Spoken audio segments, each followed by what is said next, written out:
Bandego Batali, mbote. Wabino ABTV. Tala lelo na yambi moko wabiso Patrick Mas Sali. Moko ya ba analyste na biso mpambate tozali na mingi ya kosolola na matali politique ya mboka na biso. Vraiment epa wapi biso no surtout toyebi ba situation oyo mboka na biso Congo ezali bongo kolekana na yango ya pasi.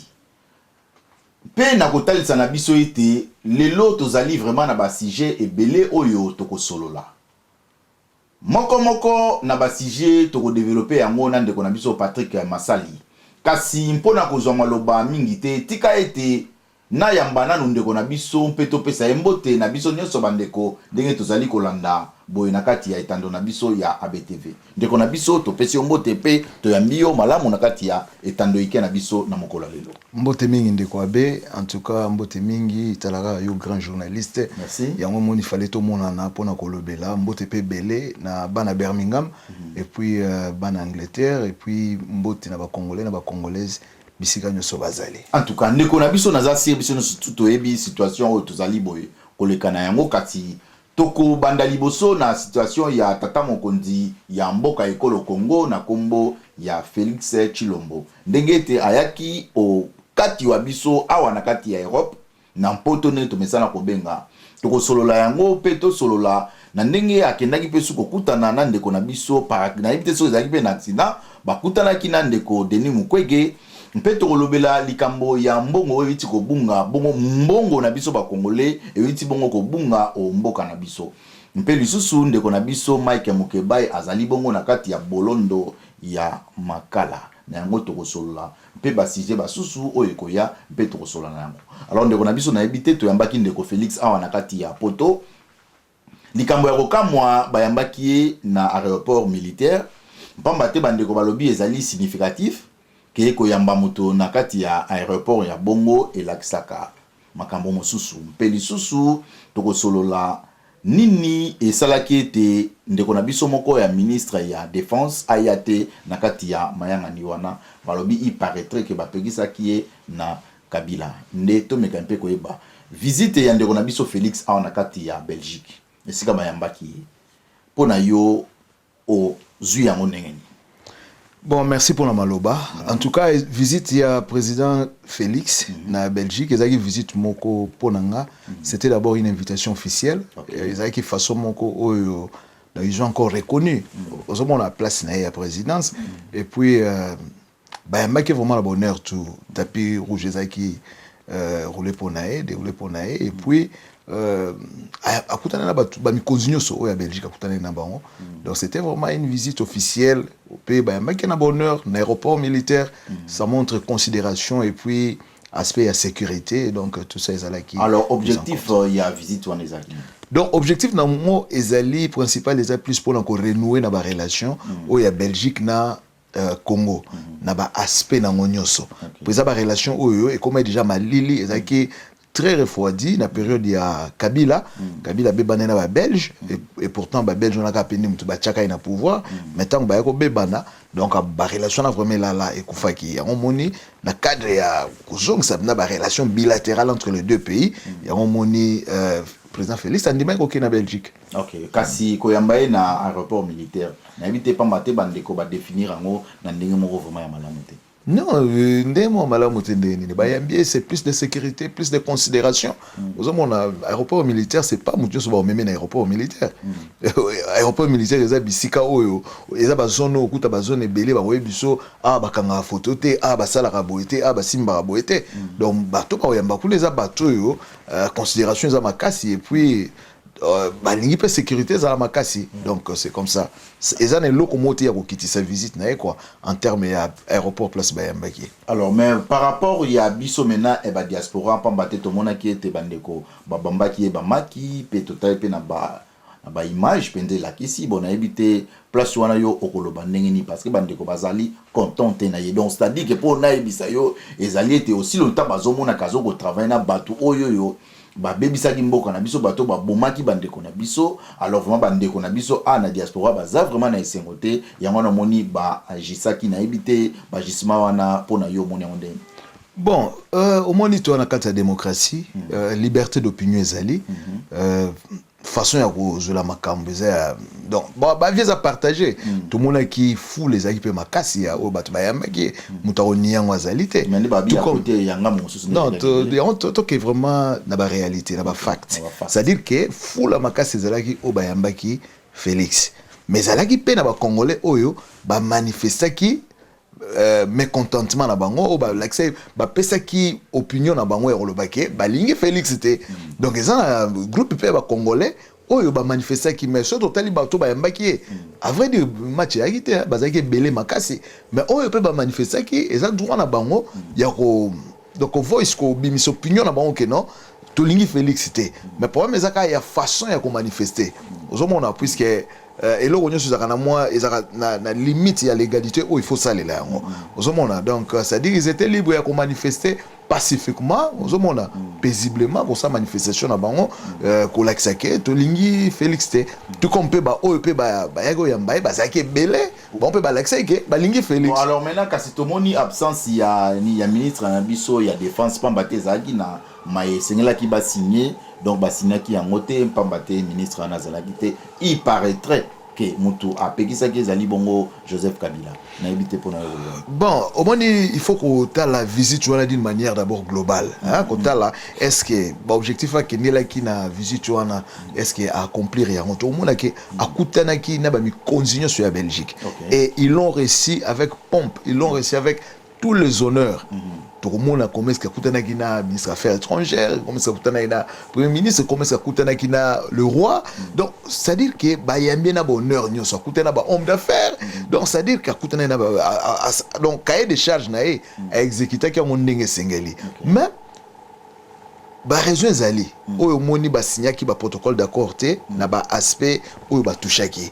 Mais ba signer ki ba auto benga on était ba intention.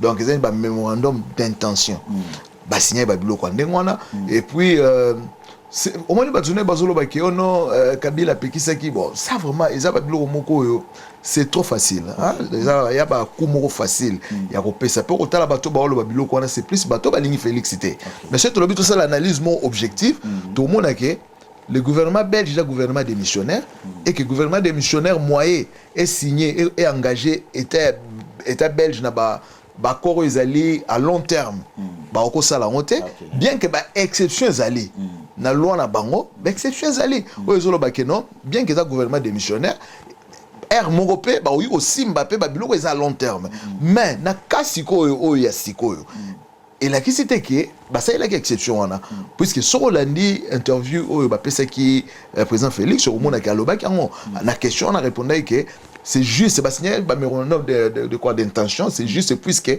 gouvernement les a démissionnaires bazo c'est le gouvernement est au Vanda comme ça ndé ba revoir ba zonga na makama pour ba finaliser mais gouvernement o ekoya ko Vanda so neti bango ekozwa 5 ans Félix Koto et ça tigali déjà soki na 4 ans na quelqu'un donc nandamo mikolo alors maintenant sikoyo ba protocole d'accord wana ba bon au monika ndé na loba que un gouvernement démissionnaire sortant et qui ko exécuter ba biloko à long terme mais exception zali tout comme peut ils vont revoir ceux pas par exemple que non ba ko vendre ce gouvernement té temps là par exemple une année leki mais ko kansete bazaka na problème na Congo place ba linga ke ba relation bilatérale les ala bien bazape na pays muso ba na ba relation qu'est-ce qu'ils vont faire ils vont encore revoir ils vont voir est-ce que to qui utiliser exception yo gouvernement oyo comme ça et engagé état na ba accord à long terme ba signer ba biloko wana c'est à dire que la continuité de l'état ezali jusqu'à niveau moroboye na ba aspect mususo ba ebike gouvernement me ko simba te mais na ka oyo ko simba ils sont libres de le faire mais lo comme ne ezali le tout temps na ba rumeur faut tout temps na réalité na ebité muto ko pesa réponse ya makambo na plus que président Félix ozomona puis c'est président Félix muto asa yamba ki alobi que non les faits où Saligno Souana ils agissent pour le gouvernement ils ont démissionnaire on attend un gouvernement il va s'installer comme ça on va finaliser. Mais peut-être le gouvernement est s'installer, peut-être qu'il a été dans le pouvoir pour ce qui est après 6 ans. Bon, déjà, donc tu comment déjà la présidence non, après 5 ans. Et ça, au moins il va bien après 2000. Non, le problème est ça, au moins dans la relation, hein, dans la relation, c'est-à-dire les a tout problème. Et ça la relation à État à État. C'est-à-dire que c'est pas comme si Congo toke kuna toza ba victime expiatoire, donc toza neti likabo morbo ya Belgique, non, toke État à État toza égal. To lingi ba terme ya relation na biso ezala ndenge mo, c'est-à-dire nous avons gagné de la Belgique a beaucoup à gagner du Congo. On se comprend. Donc, les AP manquent et pas na bango, ceux qui les lobbies sont dans la relation, ils ont bien été, biso peut tout ça va payer monsieur Zali, ou ils ont besoin de relation na Congo, tous en la Chine, tous en la côté sur va payer belé. Bah ici bani les a besoin pas c'est pas ça là que la relation va faire ils ont ma casse na Congo. Donc Belgique, ils ont dit Félix Akei, tant ben invité à lobby, bon ça va biso yo. Donc toi là bien déjà ba ligne ya banda. Alors tout ça a beaucoup aider biso na boye biso peut aider bino na boye donc tout ça là to vendre ça ba masolo to tambola bien mais ceux qui bango ba monique ba ko vendre ça ba relation to ba na pour ça la ngote mais qu'est-ce que les Congo a perdre puisque Chine paie ezolinga toujours azala toujours na Congo France c'est pas ko linga za na Congo ba pays mususu ouais bien sûr mais quand c'est toi qui était boko wa bango kuna lobby na président Félix Keno a l'accent biso que azali président ya ba congolais place on a yo lobani. Bon, normalement, c'est un Belge. On comprend. On a comme les lois compter plus les Occidentaux lorsqu'ils parlent. Puisque tous les premiers à fusiller les Occidentaux, puisque tu as dit que Bangon nous a simbi prédation à la richesse na biso na Congo. Tu as dit que nous sommes na Congo, la guerre à Est, tout ça, ce sont les Occidentaux. Rwanda na baza marionnette ya Occidentaux. Mais les lots ceux qui dans ce occidental ceux qui nous tombent lobby biso tout aussi makambo wana tout monde on est yelo ko moko boye on se comprend mais dans l'autre état ce sont ces gens-là qui nous tuent, ce sont ceux-là qui nous volent, qui nous payent.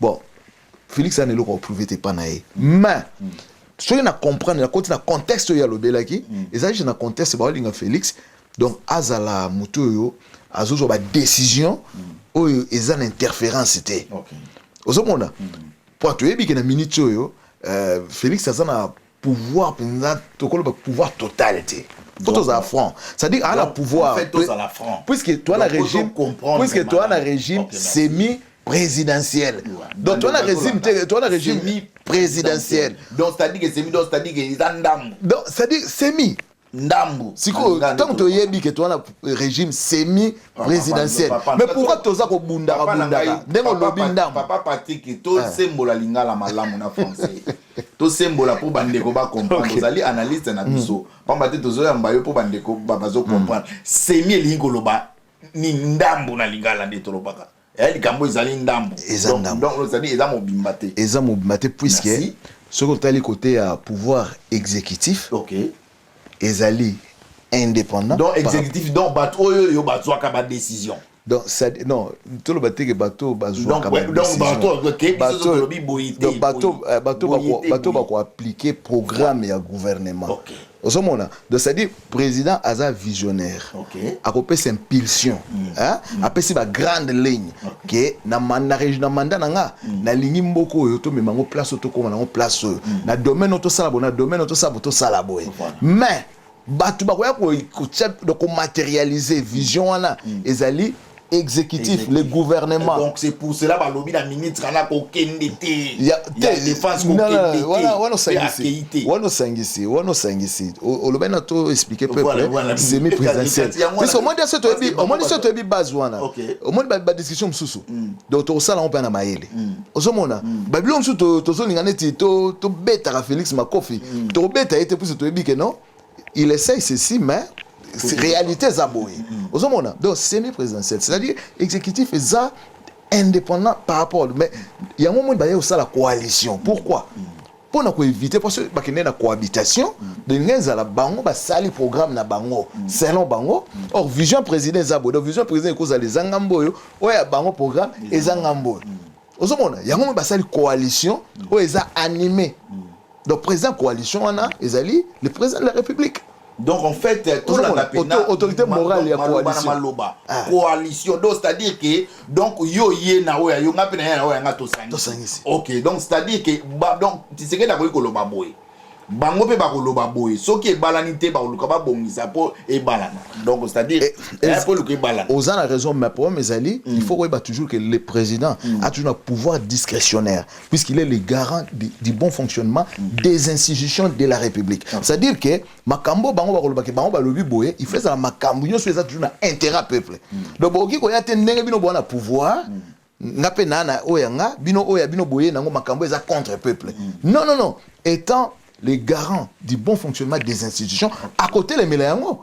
Vous comprenez? À côté les mélango. Ouais, parce que donc il y a kana makamba malamu de bino boya na makamba malamu ngapena ya na makamba malamu pona mboka ekende liboso. C'est ça d'abord idée à coalition. Mais ce qu'on dit dans la réalité toi na ngweza nini? Il faut toujours que batu oyo yana ni akota Kabila. Déjà toujours bato baza animé na mauvaise volonté. Puis ce sont des gens qui ont basala ba bébélé na Congo. Voilà, bon est-ce que le président Félix est-ce que yemo pena est-ce que tu comprendre teke Batu oyo basali 18 ans na pouvoir basala qui est l'autre côté. Est-ce que bakoy ko pesa e pena chance que yemena que asala quelque chose ou pena ko sala bango soni. Bon, le problème c'est pas que bango ba pesa chance. Wana c'est ça que bango ba pesa chance. Le problème c'est quoi? On voit le Congo. Toujours mon développement ya Congo. Nzela ni Congo e koleka pona e comment développer, pona e émerger. Président Félix a tracé ba grande ligne. OK. Le peuple a moni que nzelo nde ya onto tambola. Ce qui bango baboy ko kota na ba grande ligne wana. Mais automatiquement ba li banner intérêt peuple. Mais aujourd'hui na mincha c'est pas seulement le problème de Félix. Mais depuis déjà to bandai tout le monde déjà que bango peut déjà baza pe ko tchaba kali. Non, nga kuna oloba que jusque là, il faut ndima, il faut tous être honnête. Te promets Félix a kokotana na ye. Te kokotana kutu te kokotana kutu te. Te kokotana te na lobi boy. Tous allons pe honnête. Voilà. Na niveau Félix pas azoko isa bango. Tout le monde qui a un gouvernement. Nani aloba quitté. Avant gouvernement bimake non ba bocha ba ko banani ba ko banini tout ça. Mais Félix a télémé la qui a mais les cas ceux qui y avait il y a type wana nani oyo wana ministre ya décentralisation. Mes chers frères. Au moins tant lo banayo. Au moins ngo bima. Obimia wa. OK, obi pourquoi so kende ngwana? Obi pourquoi so kende ngwana? Obi pourquoi kende ngwana? Puisque yo mozo que côté autant lobby et ça neti et kangami obimisi siko boy. Oza a raison. Problème à des ministres là c'est qui encore son nom les Rwandais. Vraiment même ça yo mais les Rwandais hein. Ouais. Donc vraiment yo ils ont toke malembe. Omoni mutu wana aya na Congo bakomisa ye Congolais. Vous comprenez? Ce sont des gens où ils déjà combat Congolais. Na RCD, il était avec des Congolais. Vous comprenez? Donc, Azana ba Congolais, banani ba Tunyoso, ba Mende, tous ces gens-là. Et c'est donc le ba Azaki Pena, Boé, close, na Fayulu. Oui bien. Mais tout le monde laissé la diaspora tu es bien moi. Vous comprenez? C'est quoi? Yebisanga. Ya mo moner mo babilo msuswa. Tant tozo attaquer, est-ce que tu attaquer vraiment tout ça la analyse solo même constat tozo kaka mais est-ce que ils ont abattu bon mon cher yebisanga depuis ya zo poste wana et loko ni ya sala malonga na décentralisation. Bon za na toke malembe. Au moni premier ba combat gouvernement ba membre gouvernement. Félix Rosala abundi vraiment pas tout que majorité bazongité bilonga sika mais moni kana eza kamo exceptionnel ozo comprendre exceptionnel non il a démontré dans le sens que c'est pas Félix qui fait passer ba kombo ya ba membre gouvernement on d'accord nanga mais kasi bon kasi na constitution na constitution on assure que oza d'accord nanga que bana coalition coalition la gisi que yo sali concession ba pela sali on comprend bilo msupe yo lembisi ngape na lembisi poto en coalition toi binimité ouais mais pas bon siko yo zonga au sala qui le côté pendant 18 ans c'est total ipé na il faut quand même place wana mengana ngai yo ka problème na ko s'attaquer na muto ya décentralisation et ça juste moko c'est à dire que ce sont les gens biso lingi to mona muto yo asa pour intérêt Congo to lingi to mona muto zo ya wana pour na oboma Congo mais à part ça est-ce que ozo ba qui a travaillé pendant 18 ans pendant 18 ans c'est ozu na ba congolais nyonso au moins gouvernement c'est ozu no kana ina parce que tozo lobela yemena mais asala ki au kanga non nga problème ngeza et loko ba crime combien oyo kangaki nango ozoma place to kozonga il faut to lukato to chamu na place na ye ba crime combien oyo yazanango azana mabe obiso toza ke to ba nationaliste to ko linga te to mona mutu ozo kender mo bobeti masolo moko ya territoire mo boye neti ke bozaki na idée bo kaboli mboka hein ba province c'est comme belé c'est comme si on a ba projet moko boye ozo mona mais biso toza toujours vigilant ozo mona mais c'est yo tala na gouvernance il est parmi bateau bazali très organisé ngana au côté là était puisque à mon humble avis ozo mona ba bateau yo baza bato ba nationalité yo biso to mona ngeza ba nationalité douteuse bazo un passeport congolais ndenge nini batu pe baida banko zo un passeport congolais ezakaka batu oyo ba congolais ka mususu alors ces messieurs là yo président on limite jusqu'au travail puisque il était déjà là il il faut déjà qu'on lande lango parce que toza na état de droit toke na ba fait makambo nini donc vraiment to lande na nationalité ne lo prononcer douter soit na to lande yeah wana passeport na biso aswa kango comment mais nationalité ne za douter ska ndenge pe ya katumbi ndenge pe ya katumbi ndenge ya katumbi za douter bamboka on a eu quand même des problèmes aux qui t'ont passé na bango ba yiba kota trop facile à une épée de décentralisation na yembi soga assez la moni ndongo mon chine omoni bon là il y a pas c'est pour ça balobi qui a prouvé qu'Azali président pas parti problème non problème a prouvé problème te ka pour la mutu a prouvé que présidence na ye kaka na mutu moko te tanga boy menda zonga tanga boy boshab tanga boy calais tanga siko pona nini yo ninga menda zonga tolobi te que menda olinga calais va zonga teto boité bango kutu ba congolais si ba congolais wana webi bango mais olinga ibazonga teto lingité bo siko kutu mutu ata na nationalité douté à côté d'abord na boka na biso na biso omoni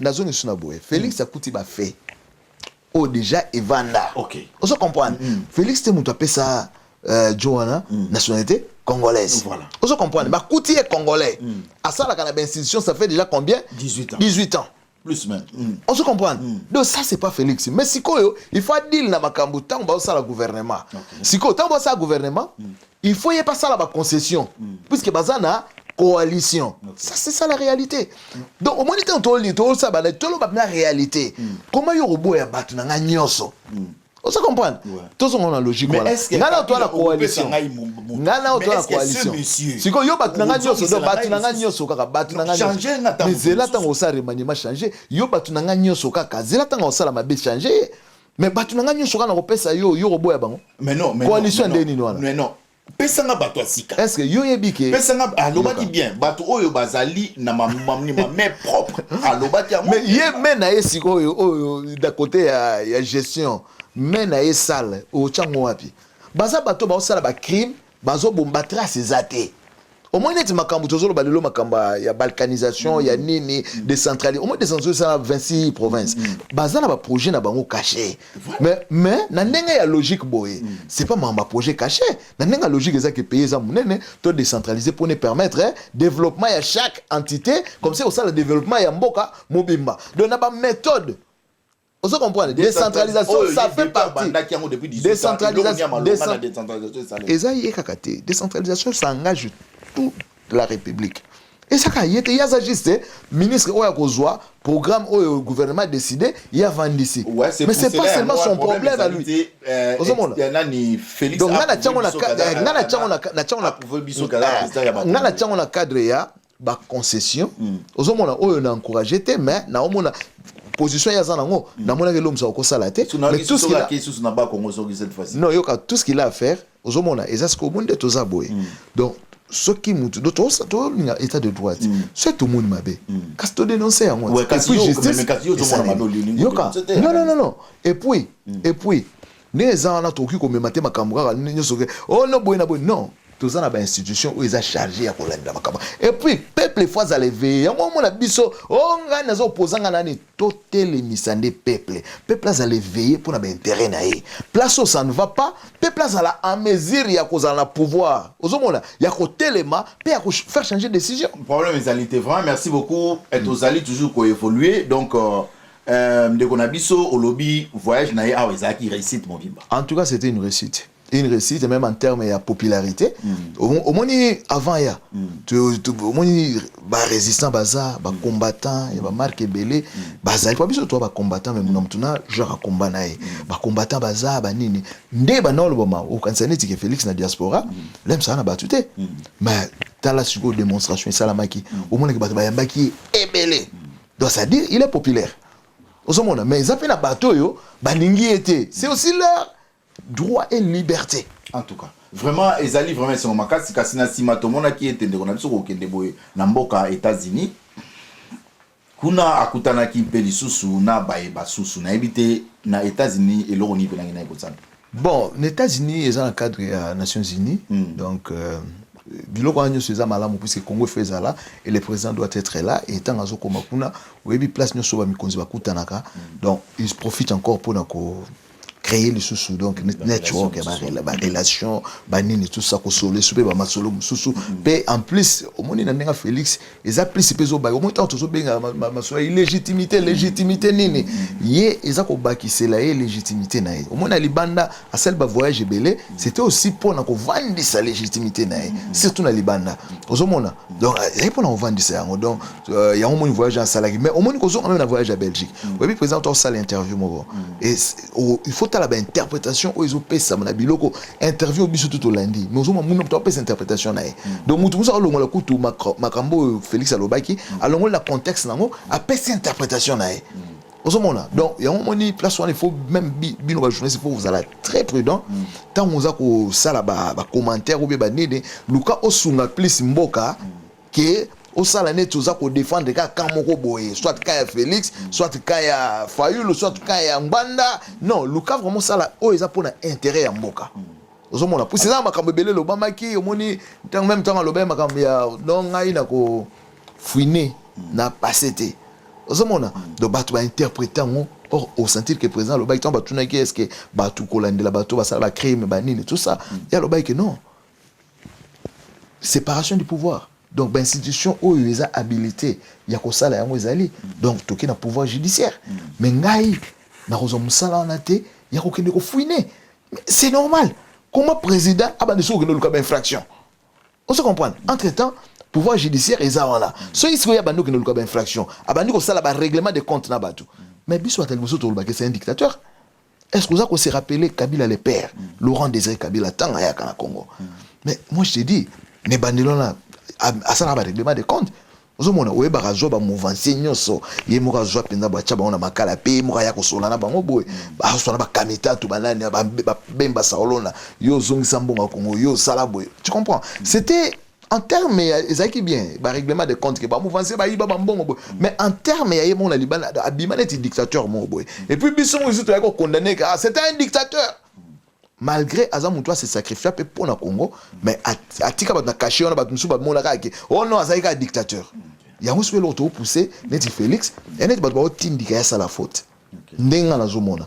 C'est-à-dire, sur la salle les mêmes bateaux, ça va être bossé à comprendre que c'est un dictateur, dans la mamba memi, a interféré na pouvoir mususu donc c'est lui ozomona ya on biloko nyonso wana au moins ba biloko lo ba belé na sentir que média ezo sunga pe population pendati ba média mususu misu ezo sunga misusu ba analyse tendancieuse ozomona tendancieuse notre la même nani Fabien Koussonika dernièrement awa tant on l'interprétation donc ozomona mutu moko ya maele quelqu'un de pertinent bon journaliste a sali ba fait abimisa ngo bien mais tant à genre ça là ba commentaire l'interprétation naie ndenge wana za libre a sala on se avec tendance naie donc à tel point azo fusiller même la place à fusiller était ozomona présent le bela makamba diversification ya économie même ça il attaque comment mutu akolobake ba mine et memeli bisoka ka passe na Congo tout auto diversifier économie a benyango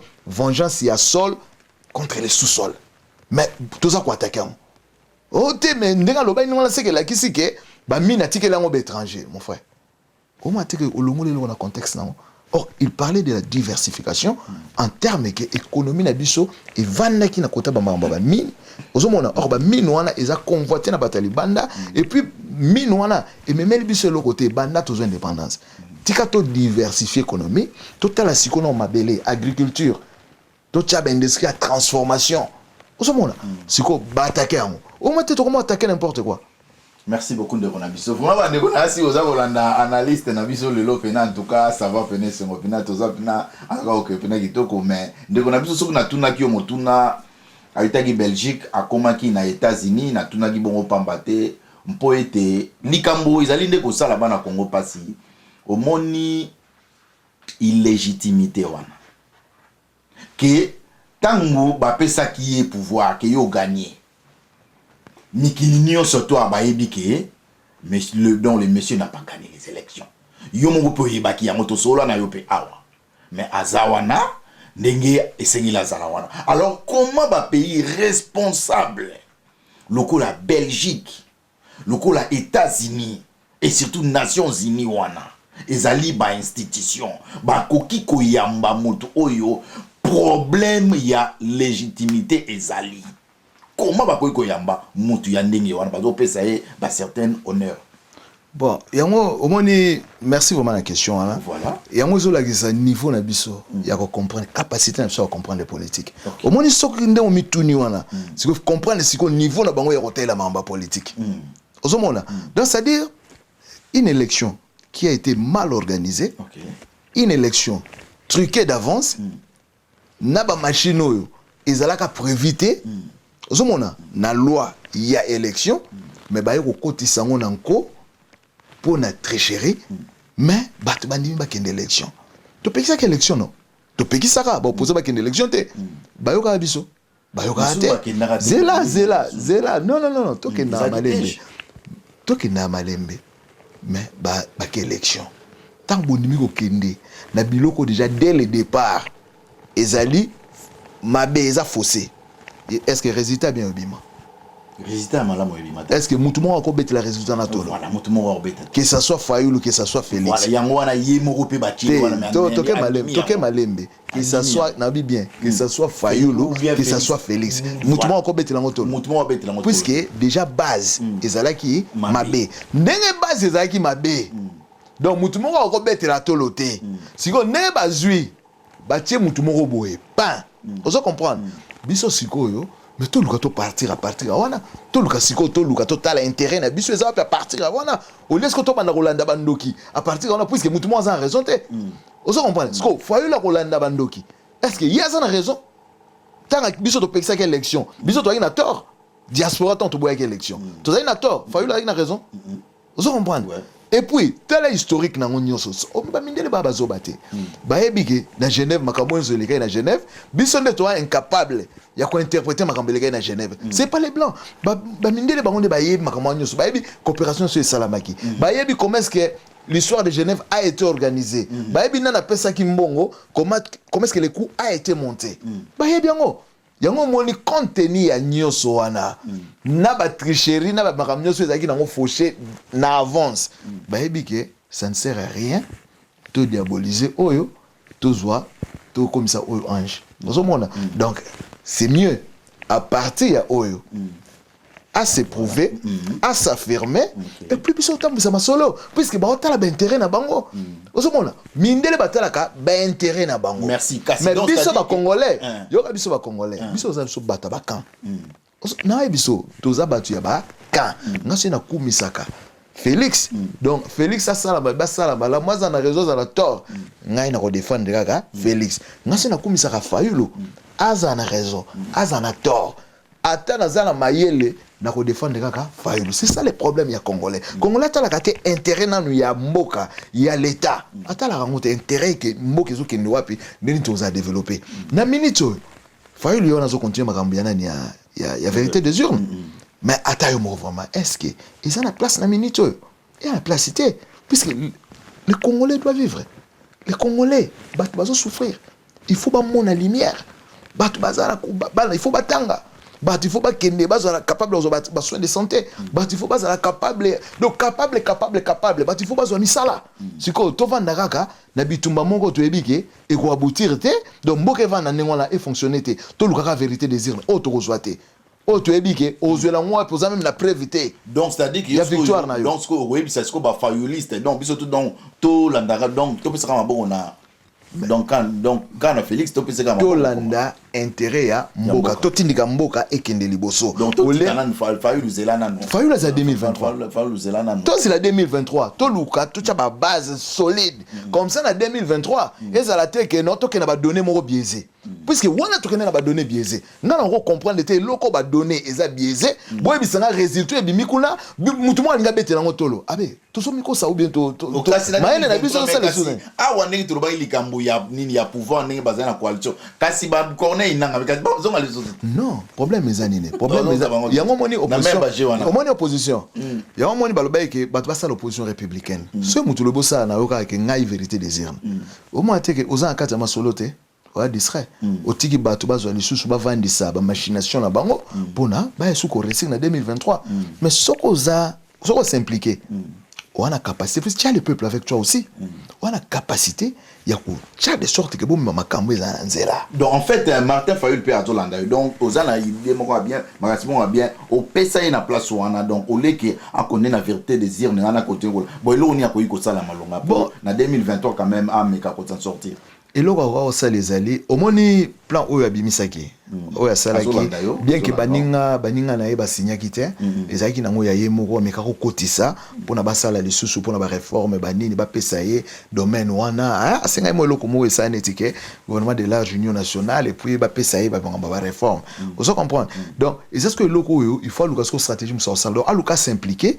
ba luka ba créer ba nzela ba channels oyo ko sala ke ba solo la ozomona pona ba on peut ba s'impliquer ba kota na makambo influencer makambo na ndenge o ezake pona Félix azwa atindika penza état de droit et puis makambo kota ba élection ba tia ba lo électoral lo evandi ba réorganiser seni wana bato misusu na bazolunga ba longwa ozomona de sorte na 2023 toza na ba base moko solide et vrai pour ce qui toke les sous na ba base ou eza biaisé en tout cas ils ont exercice mathématique formule ngoyo yozoki na sens mususu ozela nini réponse wana olobake réponse ekosimbate ozomona doto tika maramba vérité des urnes c'est un droit légitime que o ba ibengelo konanga mais du moment ba donner zaki biaisé moi je trouve mal doto continuer bitumba wana ozomona que ça soit Fayulu que ça soit Félix yango moni Félix est-ce qu'on intervient le binin abi mais batu mo bazaro lobake ba gagner mais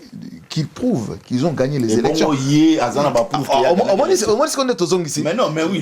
Moi je suis d'accord avec d'accord Nayo. Si vous voulez rejoindre que ni Fayulu ni Félix, Yemoko est-ce qu'Azali n'a pas preuve que Yépe a gagné qui Yépe élection est-ce qu'il y a pas ça qui ba preuve? Non, yango elonga na banoloba il y a pesi ba preuve té mais Fayulu pas aki incapable de pesa ba preuve ozomona keneti na cour constitutionnelle ba preuve ezalaité bato pasenga ba pesele ba preuve ba catholique ba pesa ba preuve té donc c'est pour dire que na lobby eloko ezaki déjà na base mo mabe donc eloko malonga moyebi manasuka ezate yango ba mindele ba move on puisque ba yebi ke na Fayulu na Félix donc bango tout élection zaki na mo élection mo ya magui ezaneti eloko mo eza fake. Si comment est-ce que l'eau est fait qui bolingi résultat moi bien bimaguna nsima bobete la ngotolo donc c'est pratiquement impossible d'ailleurs on va move on alors maintenant eloko ni okoyiki koyebisa Martin Fayulu donc azolanda yo dans ces cas à continuer toujours la vérité des urnes non le besoin que vérité des urnes il faut la licence donc et simba du sous-té tu es dit que etikala aussi mbaté pe ko simbate mais il faut se croire s'impliquer puisqu'il a aussi à la peuple peut belé baza ko reconnaître simanae siko aluka a s'impliquer pour na ko bongisa siko base moko vrai base moko o eza penza ke ya solo pour na makambo ya élection ya 2023 ozoma po tozo ngesoute na ba mamba ya 2023 ils ont ngesuke non ba biloko eza triqué seni boy na boy parce que il faut démissionner ba réorganiser biloko na nyoso il faut luka a s'impliquer na kati ozomona. En tout cas, vraiment merci beaucoup. On a assez na point nabiso tout train na point mi balé donc moko avant dernier. Ezali likambo ya 15 millions mbongo nabiso e itiko bunga. Alors ba meki pe ko tuna ndeko nabiso Félix alobi était ezalaki mbongo moko ya COP. Donc Jacob maintenant to éviter mbongo wana bato bazoko accuser que mutazwa ki yango ezali Vital Kamerhe. Alors na éviter yo na place wana ozo ebisa bisoni. Bon, d'abord une chose est vraie. Donc ça dire ça ki na mbongo mo boye, vous avez quelque part oyo bazwa ki yango batiango côté msudo mbongo ebungaki. Ozo mona do mbongo ebungi. Wana je suis d'accord.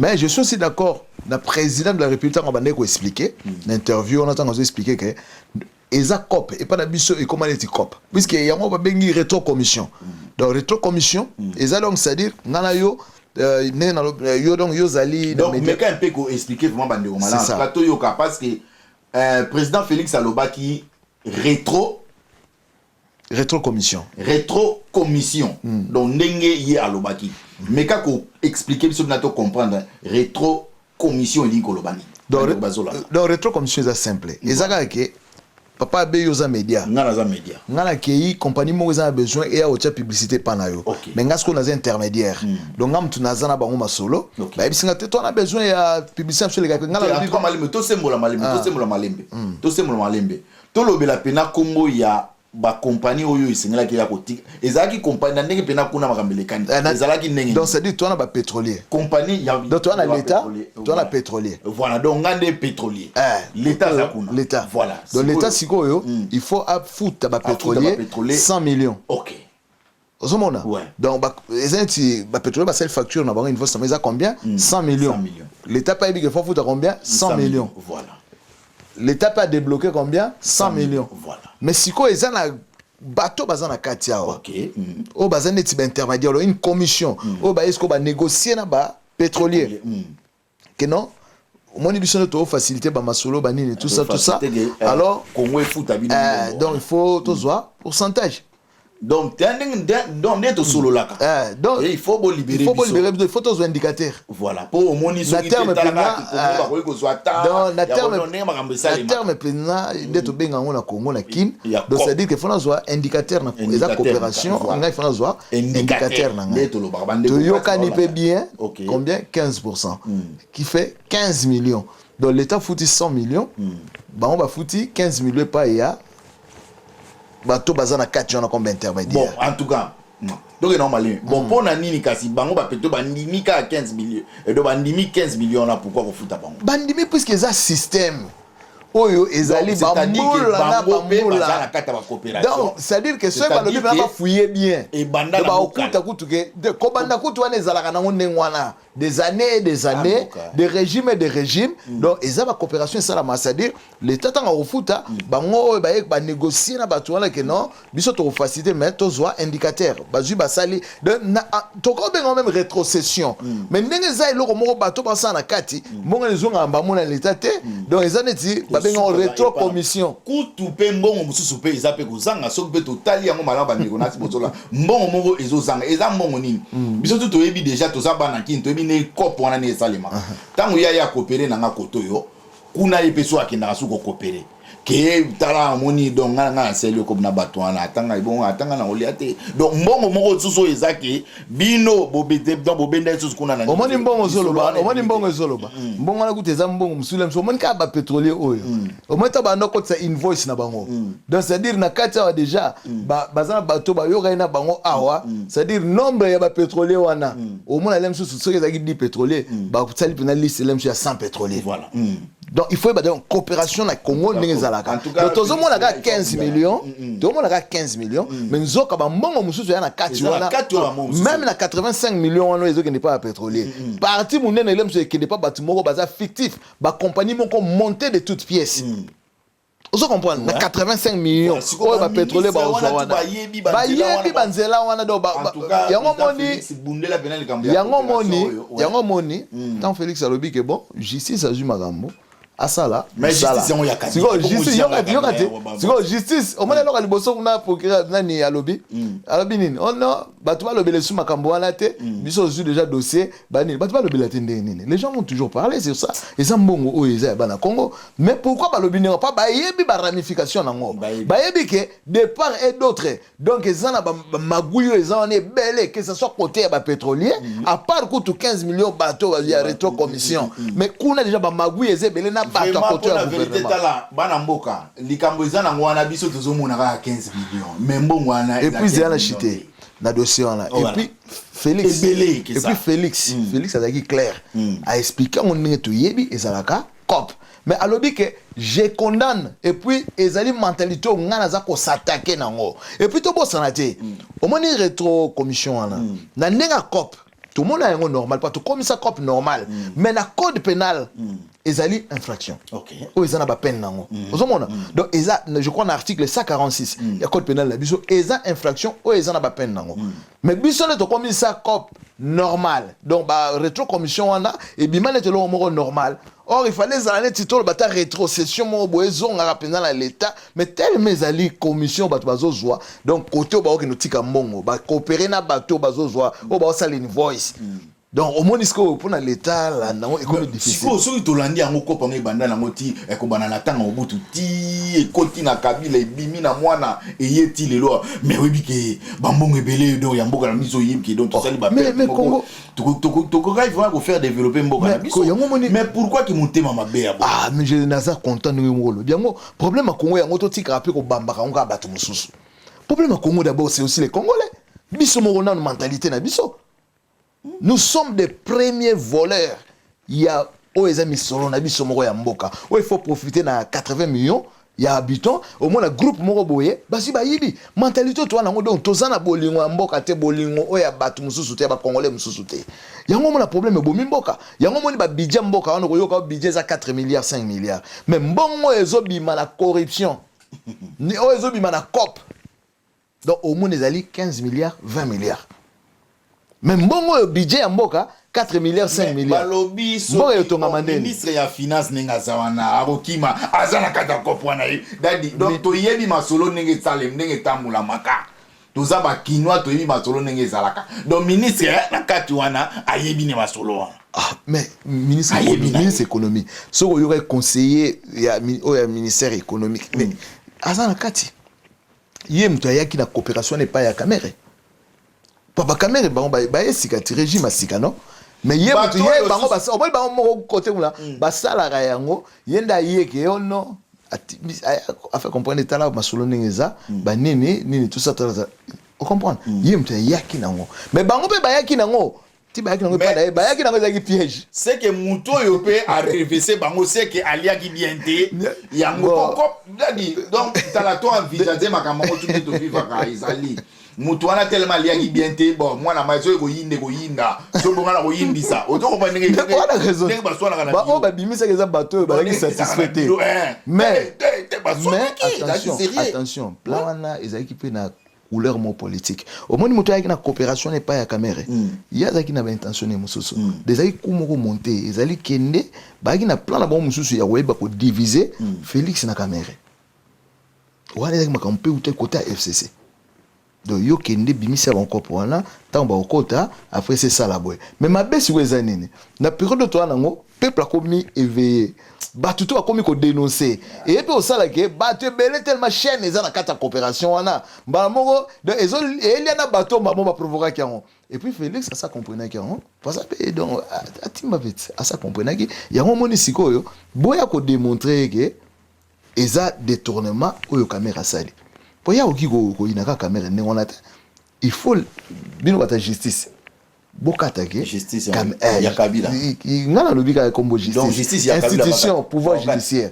Baka attaquer caméra mutu ayiba mbongo. Mais dans l'entretemps ngo lobby bate belé bana kata makambo wana. Système wana tala babande konanga to yebi cop ndenge salema. Donc bazane lo ya okosa abunda pour la mentalité wana esila. Changement ya mentalité ça là. Et na pétrole. Et bon, on a coûté ba diamant, on a coûté ba l'or, on a coûté voire même tina mai. Et ça na domaine nyoso. Na mai paraît ba mai na biso ba kuma ma mai. Nini na zo ki Tanzanie zo. Bosha balera 32 millions ya maramba courant. Hein? En tout cas coopération vraiment président Félix sala mo effort côté wana pina en tout cas tout ne rapidement ko serrer moi muke et ko sala pina malamu. Alors rapidement to kita rapide parce que maramba beli zali ko sur la main. Vingo ngana biso en tout cas moi muke bon rapidement. Ndeko na biso Mike Mukebai ye azali bongo na kata Bolondo. Bon alors na ebité action na oza ko condamner yango kuma parti ba lobi mukolo kaka keka ko samba kaka lelo ba mo pe bazo ko tinda ye. Na ebité oza na ba bon je crois ezelo wa souhaité puisque Mike Mukebai aza député et puis c'est vraiment quelqu'un de très important na kati ya masolo c'est un journaliste d'investigation à part d'abord n'engaza député donc abimisa ba dossier belé ozomona mais je crois approche na yende mutu trahiré ozomona puisque abimisa ba biloko eza ya solo ozomona et c'est pour l'intérêt ya mboka wana mais approche omoni mutu oki ko se présenter na TV au fingara bateau. Ça c'est très dangereux. Place nanda michaki vulnérable. Mais ba fingara et bien on pas. Te ya on le bas. Place wana au moni toi na politique hein. Toi na politique. Ceux qui au commis ceux qui imaginer bateau ba olukara et loko yo pour na bazwa yo quoi. On comprend ce quoi mi exposer côté wana. Tant on finga trop mais aux la vérité aux obimisa. Mais dans l'entre ils vont en profiter pour na ba quitter ça. Mais bien si mais donc il s'est fait trop d'ennemis. Natanga Kabila awa batu ba finga ndenge ba mais tout monde Kabila alanda kutu ba beti non Kabila batu ba kangama pona ko finga Kabila ouais bazali même ba Daniel Safu ba kangama oh non ezaki kama outrage bien que wana mais ezana batu ba kota prison ngola outrage na chef de l'état. Vous comprenez? C'est-à-dire, moi, je suis contre. Ninga kangami dans le sens que, aza muto meza passé tout en état humain. Mais, ami tika qui est exposé. Vous comprenez? À se faire trop d'ennemis. Entre-temps, aza na ba vérité ou eza makamba bien, ya solo. Mais approche. Vous comprenez? Approche nenga pour nga, approche na eza qui wrong. C'est-à-dire, ami tika qui est exposé. Et puis, procédure au basali kuna. Eza procédure au moins les gens bon, tout les qui c'est kaka. Vous comprenez? Puisque, normalement, au moins, comme même la makala, on peut bien le faire. Pourquoi? Puisque Baby qui Mike Mukeba a une grande personnalité en termes de mobilisation. Au moins, déjà, qui kuna s'est présenté. Tala bateau à Memaki. Si quoi, pour l'été zanini, Baby qui non, soit il faut l'état garder. Pour la raison à continuer titango samba. Il faut se combattre là. Est-ce que ceux qui te tiki au kende, est-ce que les robots ba désordre été, vous comprenez? D'où il faut chaque place moko où ezake pour na mubulo ezalate. Ezali ba garder yo pour na juste tanwana. Vous comprenez déjà provisoire. Mais si quoi Mak Mukebai donc ma bête on a Congo ezanini. Place avion ba garder batu na kawana ezara makala. Des attaques ba si ba katelio. Mais juste c'est pour éviter que l'aime sous bas dérapage là ou bien tout ça. Il y a un moment batinda qui est dans makala. Donc tout comme bon, je souhaite n'a souhaité au moins bâtir à ta résidence surveillée et pas naé. Au moment là, il y a la mieux. Mais donc baza pe na moi raison na bango ya ko tia côté kuna na idée on n'est pas bimisi. Mais au moment là que moi politique ezana na kati. Mais yé moko pe amicha qui vulnérable. Parce que étant député, il faut tout eba. Marc Mukeba comme député. Quand on a député, au moins mamnyo sozoloba. En tout cas, mboka mamti zolanda et puis batu ba considéré comme homme politique, personnalité politique. Si ko une personnalité politique ba do finga batu. Oh anaza zoba, oh ana mutu salakate. Oh boye. Oye nani Mike Mukeba fingate. Mais na kota ko dénoncer.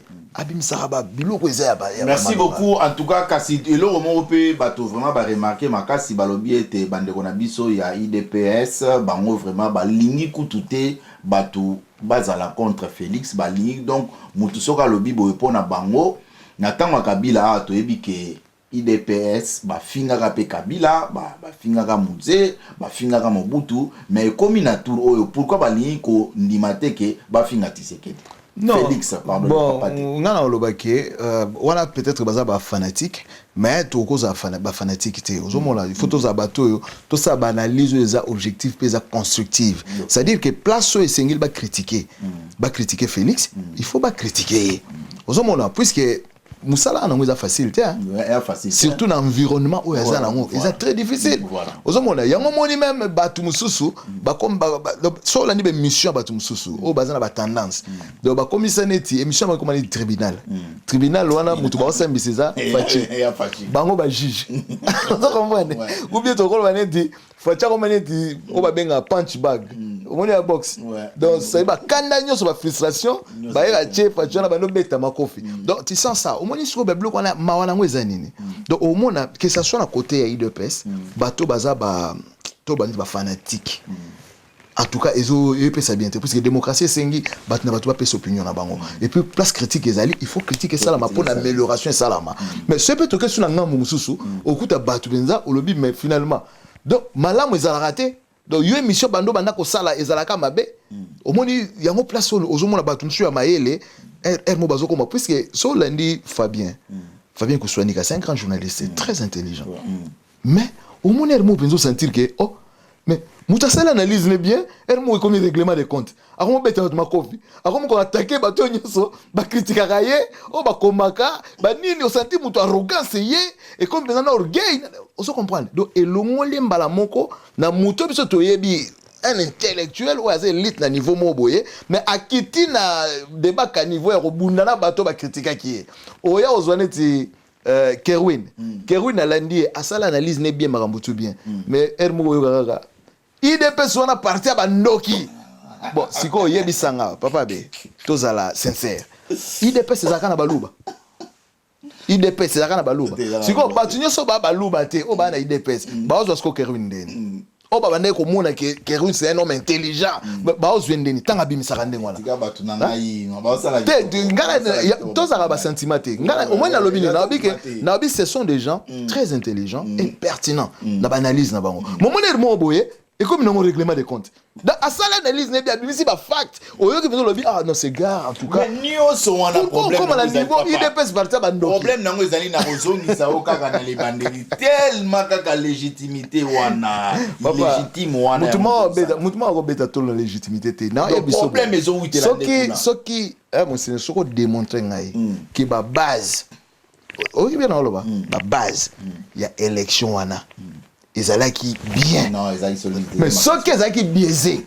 Yoza mutuna mayele na yebite calculo yo marche za mabe ozo la réponse est à la vraie na miracle nini jamais et aussi mbaté on comprend alors maintenant ba faveur ba to ba sengi on a Félix c'est comme ça ba oyo baza contrer ba ligne bon ande on a biso ba linga bon ba senga ke abnini asala ninge pera lo bagi ke bakangela inani baya donc wana pena Félix en tout cas a la popularité na donc wana ninge lisolongo ninge zo tambuza malango po donc prise à suka kaka o isengi mwana maya sala papa be moto ke peto zonge pai na ebité popularité on siko tanga na Belgique visite na Belgique au lobaka populaire toi popularité bon visite na bazala qui quand même te badba ke belé tout la vérité te badba ke belé même on comprend mais bato pas à protester bazala ki la démocratie donc bato protester ba muke bato bazala ke belé ba yamba ke belé pour yebisanga te ke bato nyo ba ki baloba ça vraiment il vous a l'insulte pour na ba congolais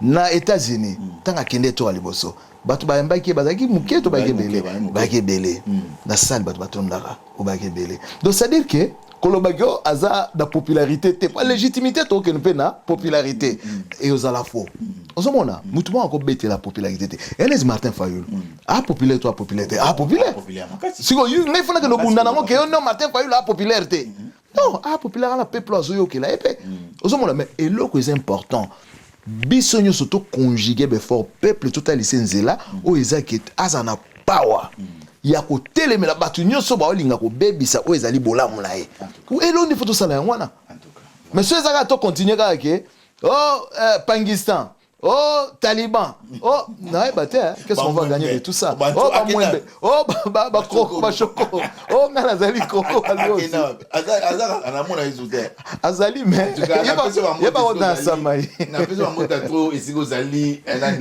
na rate émission bali ngando tout ça mani émission au moins dernièrement la lundi papa msongbanda to na suka donc bilo alobaka ya bilo mo malamu mais na discours na suka na interview oya suka apparition na sentir na Hermogo abike ces gens là qui sont comme des moutons. Ces gens-là qui sont comme... Vous comprenez? Mais quand il va finir, Zela, toke malembe.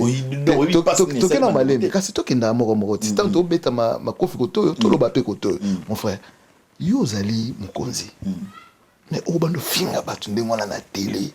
Quelque part, ezaki kandele ki Kabila pas finga rati. Mais si tu encourages à finga. On répond donc on doit finga. À part quand vous vous avez finga. Kabila a fini parce on répond les imbéciles par le silence. Tout le monde avait peur de lui hein. Comment ça bon matin. Et nani a lobby à sous banyanga la kata. Bon, il y a lobby banyanga la kata banani. Abenga banani banyanga la kata. Non mais kati. Batu ba proteste. Te lobby banani o ba osambula est non.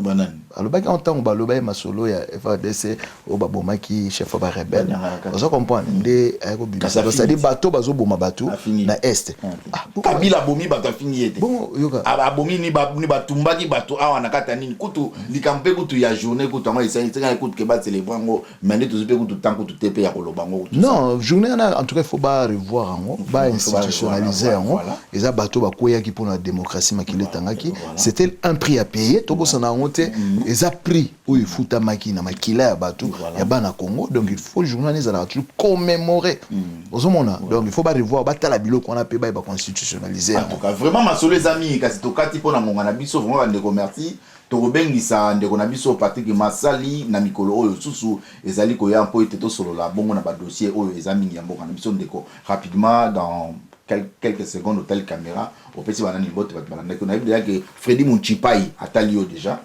bon mbote belé na bon Freddy Muchipai wana za vraiment parrain talakaka na pesi Daddy Justin bambote belé tout compte na pesi mbote pa ya Richelieu bandeko nyonso ya cash na ya lamuka bandeko nyonso ya résistance et puis ya pareko bambote belé to ebaka ke Congo eza ya biso et puis to luka intérêt Congo ozomona to luka to bomanate biso totala nde Congo ekende liboso ni tout c'est puis ça la bosante madame nanga moko Adèle bambote belé na embrasser pe bana et puis mon pasteur Claude bambote belé nzamba pambola en tout cas merci pena kasi Daddy Justin to ben ça parce que tozomona ozana tendance à mon pandi moko trop pe en tout cas tozolanda to ba tendance nezo keneka mon pandi moko en tout cas to robenga to solo là oya na ta plateau pe to robenga susu ndeko na biso Richelieu Dinaluwa ye pe apesa biso pe version na ye tant que ye azali moko ya ba opposant na kati ya makamotali politique ya mboka na biso